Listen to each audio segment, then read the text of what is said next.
This is A Musician's Life. I'm Tracy Tannenbaum with David Stone of the Johnny Cash Experience. Hello. We love Johnny Cash. We are not a cheap Elvis impersonation. There are guys out there strumming high on the neck and scowling and imitating a voice that sounds more like a Billy Goat or Mr. Ed, but that's not what it's really about. David Stone would never make a mockery of his hero, Johnny Cash. He wants to bring the man in black to a new generation and says the only way is through an authentic note-for-note recreation of Cash's music and stage show. Hey Porter, would you tell me the time?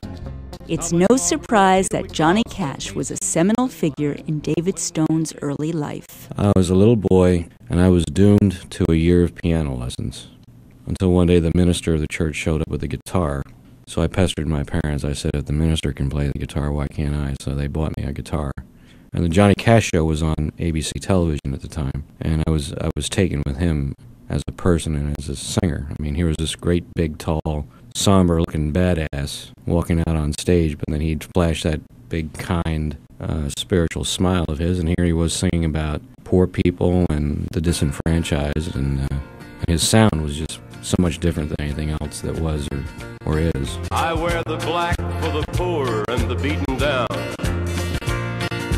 living in the hopeless, hungry side of town. I got divorced in 2001 and started looking for things to do with my time, and Johnny Cash was what I knew best, so I started going to open mics, and people were telling me, hey, you sound like him. Just a soft guitar and an empty bottle of booze. Now, what were you doing before the Johnny Cash tribute? I led a totally different life after getting out of the Army. What performance paying tribute to Johnny Cash are you most proud of?